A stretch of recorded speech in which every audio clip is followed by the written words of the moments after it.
Que prazer, que satisfação saber que você está tirando um tempo seu para poder fazer um exame, uma reflexão junto conosco no canal Examinar e Refletir. Fique aí, já já vamos começar uma nova reflexão. E não se esqueça, se você ainda não é inscrito, se inscreva no canal, ative o sininho para que você possa receber novas notificações. Nós estamos sempre publicando novos vídeos todas as terças, quintas e sábados a partir das 19 horas. Mesmo que você não tenha esse horário disponível, o vídeo vai estar lá, você pode acessar a qualquer instante. Compartilhe se você gostar com outros amigos, deixe o seu like. Para nós é muito importante poder saber que estamos contribuindo para que você possa tirar um momento de reflexão sobre aquilo que vem ocorrendo dentro do movimento do Evangelho de Cristo nos últimos dias, nos tempos em que nós estamos vivendo. Quero lembrar a você que a proposta do canal é uma proposta dialógica. Nós colocaremos sempre no nosso site o material aqui trabalhado e também um material com referências bíblicas, mais com formato de estudo bíblico para que você possa ter acesso, tudo gratuitamente. Ok? Outra coisa também é que aqui no canal, algumas temáticas, elas vêm como provocação de reflexão, de despertamento. Nós temos uma segunda etapa no projeto, que se for da vontade de Deus, que aí sim nós sistematizaremos certos fundamentos, certos ensinamentos e pretendemos trazer uma contribuição maior para as pessoas e para as instituições evangélicas do nosso tempo presente. Fique aí, não saia. Vamos começar agora a nossa nova reflexão.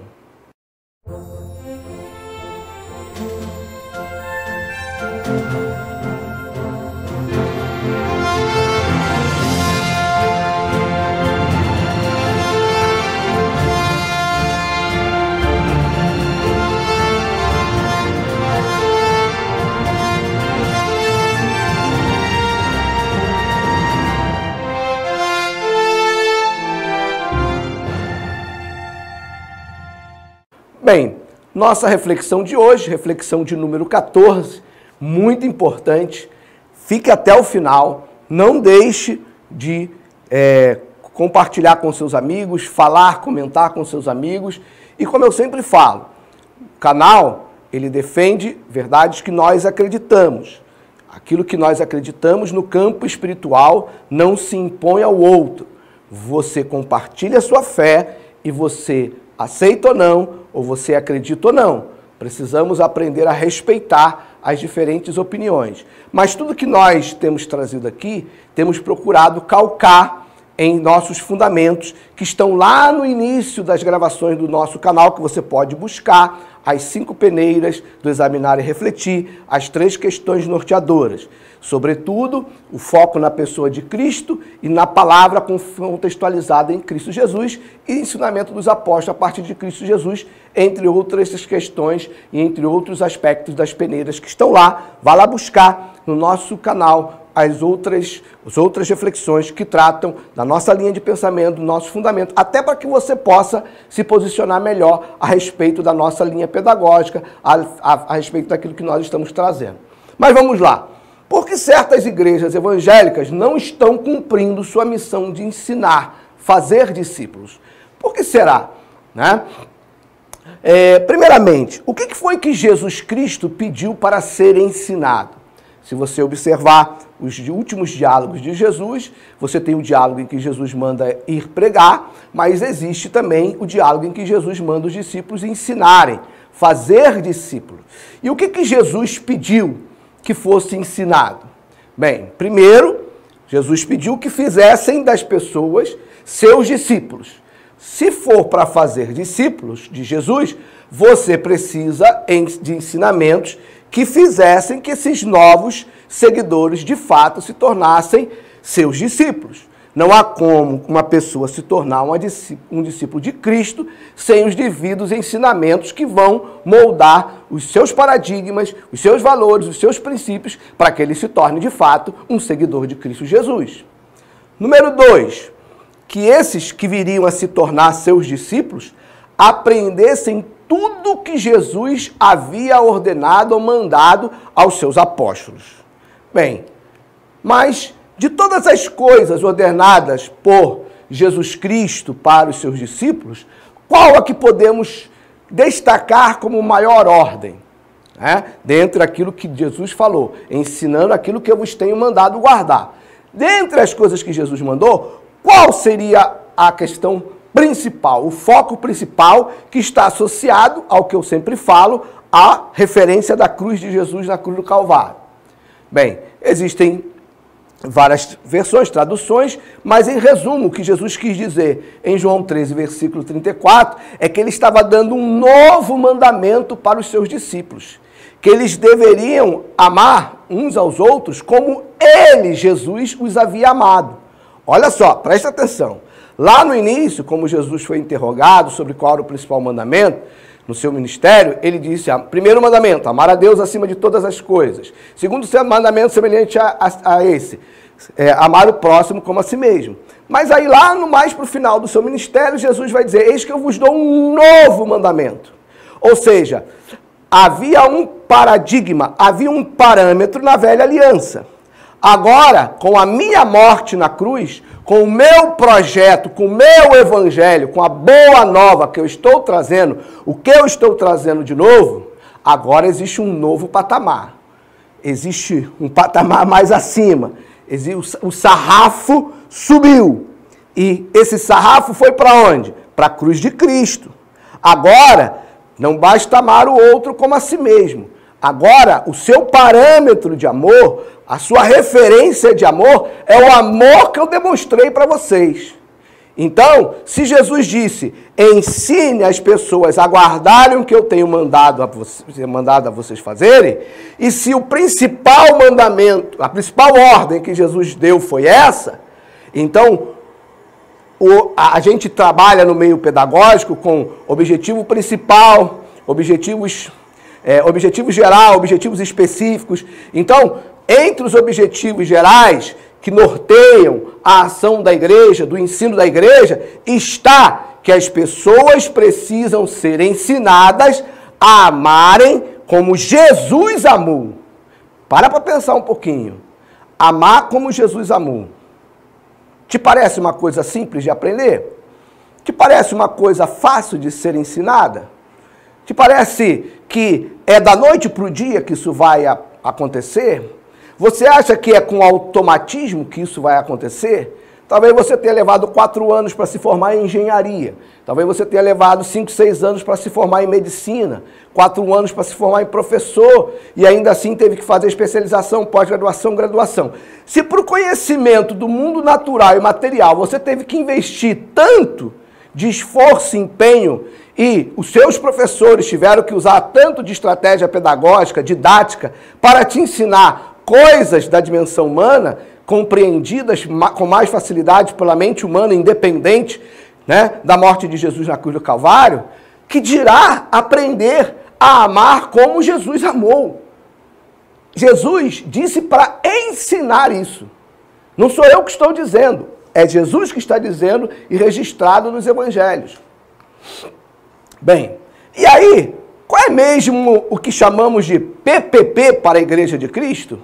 Bem, para quem não sabe, quem não é da área educacional, PPP é Projeto Político Pedagógico. E eu fiz assim uma espécie de metáfora, a passagem que Paulo registra na sua carta aos Efésios, no capítulo 4, versículo 11 ao 15, ele dá um norteador, ele dá, né, aquele objetivo que norteia um projeto político-pedagógico de uma instituição de ensino.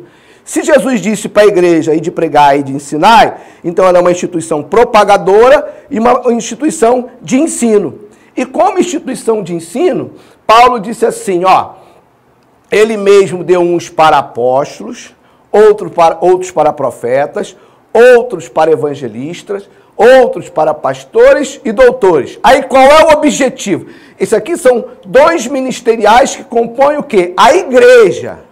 É importante, eu vou falar disso em outros momentos, que a gente resgate a igreja, o papel da igreja. Jesus disse, sobre esta pedra edificarei a minha igreja, nenhuma outra instituição. Estes elementos aqui que Paulo designa, eles são elementos que compõem a estrutura ministerial da igreja. A igreja é a única, exclusiva representação de Cristo na terra e a instituição que foi feita para dar suporte. Nós falamos lá atrás sobre que o foco principal é o ser humano, que a igreja é uma ferramenta, um instrumento, que também recebe a ação do Espírito Santo, que ele é o que nos ensina todas as coisas, que é ele que nos dá entendimento de todas as coisas, é o Espírito Santo que nos convence do pecado, da justiça e do juízo. O Espírito Santo é o agente maior e a igreja é a sua ferramenta.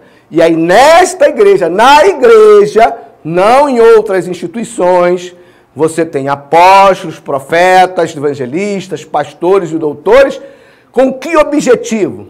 Querendo o aperfeiçoamento dos santos para a obra do ministério, para a edificação do corpo de Cristo, até que todos cheguemos à unidade da fé e ao conhecimento do Filho de Deus, a varão perfeito, à medida da estatura completa de Cristo. Talvez alguém venha dizer assim, mas isso aí não tem problema não, isso aí vai acontecer no céu. No céu não tem apóstolo, no céu não tem profeta, no céu não tem evangelista, não tem pastor, não tem doutor. Isso aqui é projeto para a igreja. Paulo está dizendo da missão crucial, da meta crucial da igreja a partir do exercício desses ministérios. A igreja precisa ser uma edificadora do corpo de Cristo, construir unidade da fé e conhecimento do Filho de Deus e o parâmetro de medição, a meta, o objetivo a ser alcançado é a medida da estatura completa de Cristo. Para que não sejamos mais meninos inconstantes, levados em roda por vento de doutrina, pelo engano dos homens, que com astúcia enganam fraudulosamente, antes, seguindo a verdade em amor, cresçamos em tudo naquele que é a cabeça, Cristo. Então, aqui está o que nós estamos chamando, simbolicamente, obviamente, que o PPP é um documento muito extenso, para quem é da área da educação sabe disso, né? Que nós estamos falando simbolicamente do PPP para a Igreja de Cristo. Porque o PPP ele se sustenta numa base de objetivo, de meta a ser alcançada, de propósito. E aqui Paulo estabelece o propósito para a igreja. Bem, terceira questão. Qual foi o modelo pedagógico de Cristo e qual o modelo pedagógico das igrejas evangélicas? Agora, sem exceção. Em alguns momentos, eu falo de certas instituições evangélicas. Aqui eu não estou falando de certas instituições, não. Eu estou falando das igrejas evangélicas sem exceção. Qual foi o modelo pedagógico de Cristo? Como é que Jesus ensinou e preparou os seus discípulos? Com discursos, com postura contemplativa por parte dos seus discípulos? Foi através de um discurso com postura contemplativa, sem interação, sem reflexão, sem construção de pensamento crítico, sem aplicação prática, sem discussão em grupo, sem debate, sem criar situações de experimentação, de conduta, de colocar os discípulos à prova em determinadas situações? Ou será que Jesus subia num palanque, num púlpito, alguma coisa e ficava simplesmente falando para os discípulos o que ele tinha que fazer? Jesus comia com os discípulos, dormia com os discípulos, andava com os discípulos, convivia com os discípulos. Professor Misael, não dá para fazer isso hoje em dia, não. Claro que não dá. Claro que não dá. Porque o foco que está sendo dado ao Evangelho não permite que isso aconteça. Nós estamos fazendo templos para os 5.000 homens e mulheres e crianças que não foram contados na multiplicação dos pães.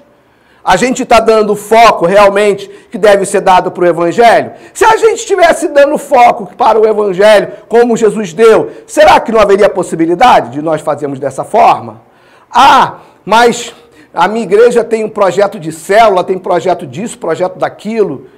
Mas nós vamos ver mais à frente o que é o processo de aprendizado, o que é o processo de ensino, como é que se desenvolve o aprendizado do ser humano.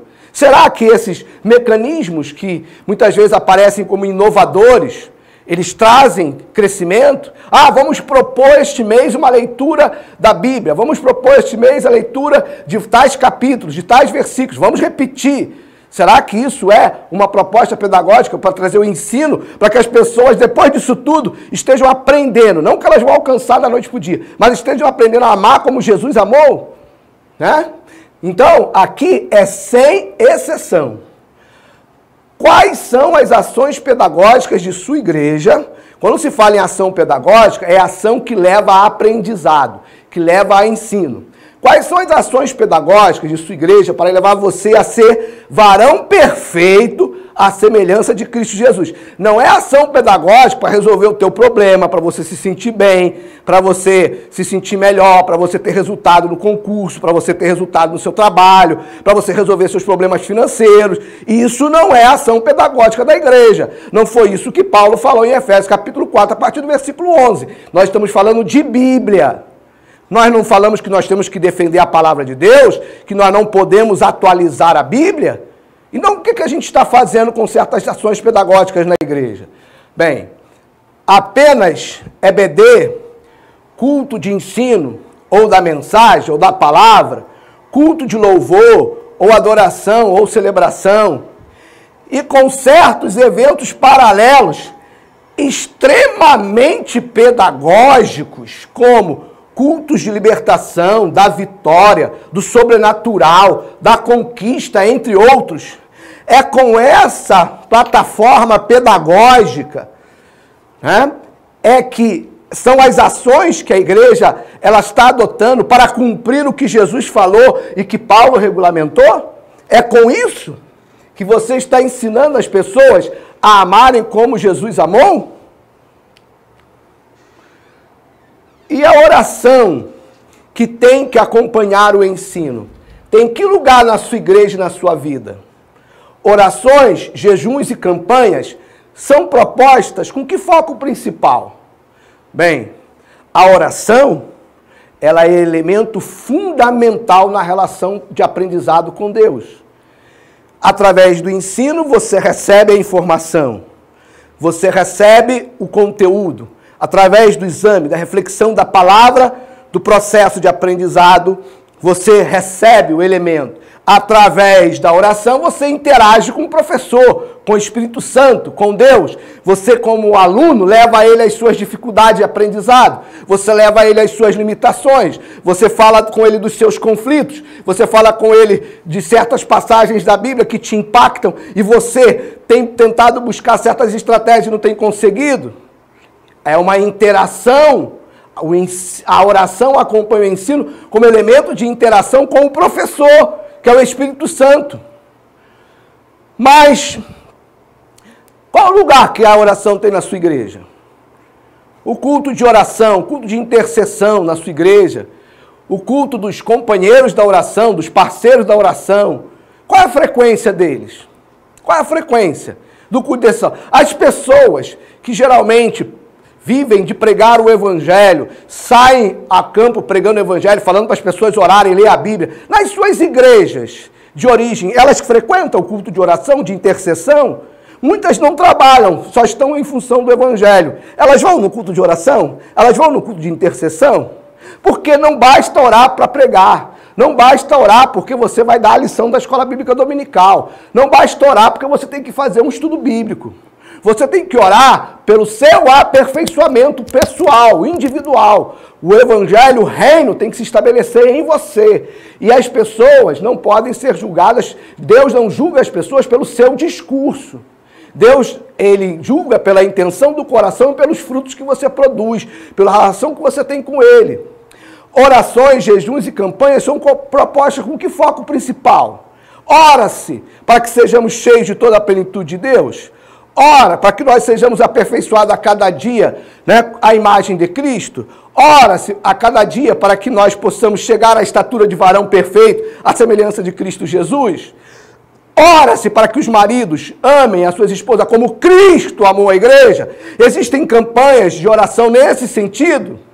Existem jejum, existe envelope para amar como Jesus amou.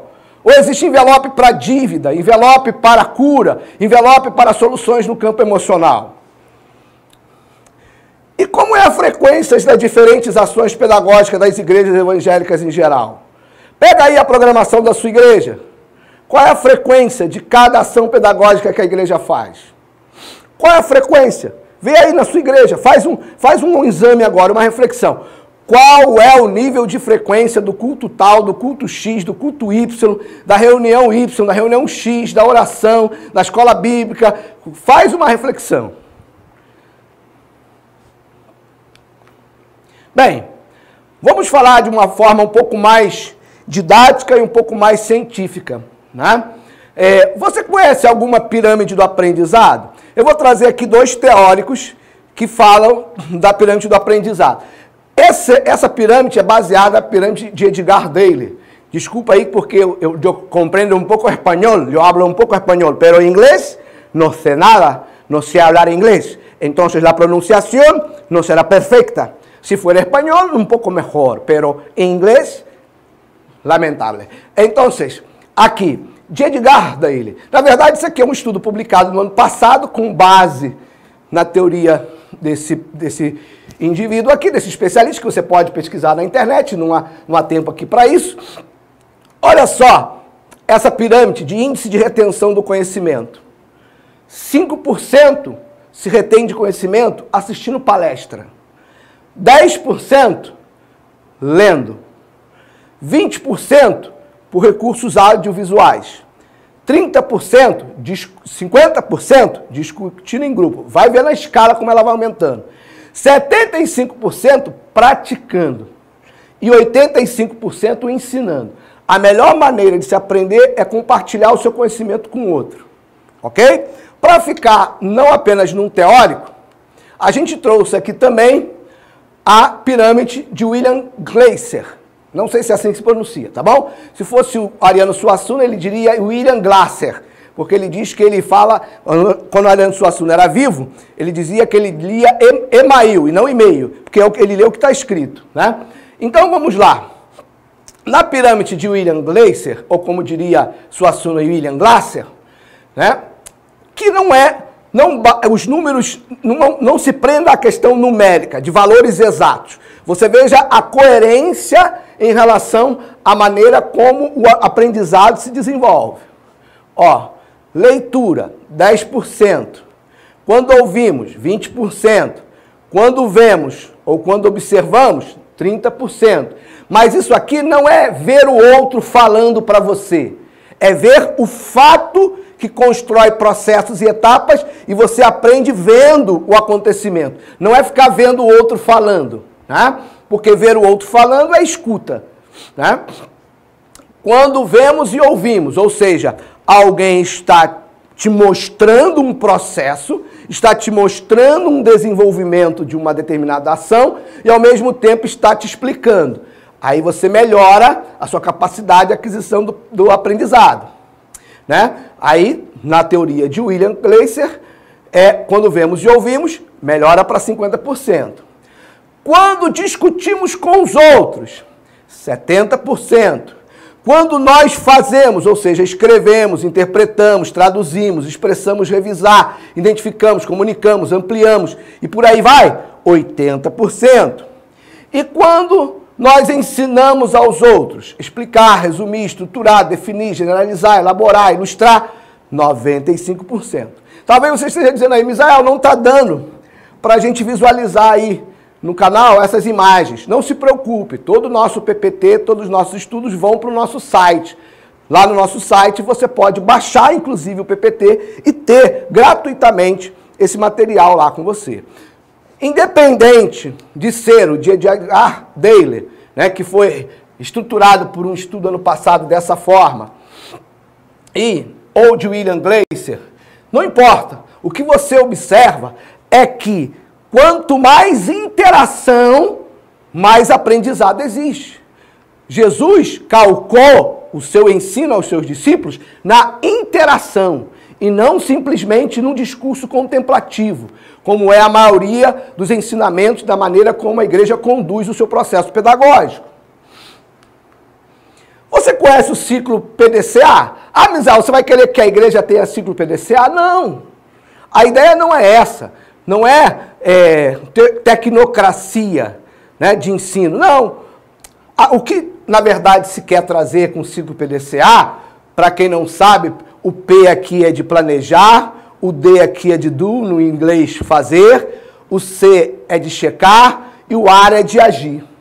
O importante aqui não é você decorar ciclo PDCA, que é uma ferramenta de gestão de qualidade usada por muitas instituições, inclusive instituições de ensino, e que o objetivo é alcançar alta performance, ou seja, gerar um efetivo resultado que se propõe nas pessoas que estão envolvidas dentro de um determinado projeto.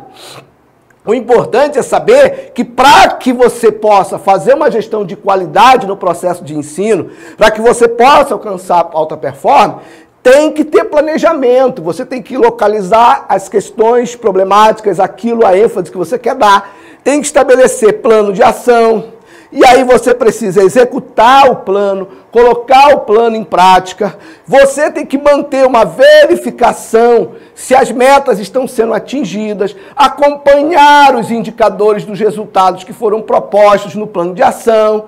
E aí, ao verificar, se você perceber distorções em relação ao que está acontecendo, você vem para agir e a ação corretiva tem que entrar para que você possa eliminar os insucessos, você possa corrigir determinados desvios, treinar novamente as pessoas para que elas possam retomar a caminhada dentro daquilo que foi planejado.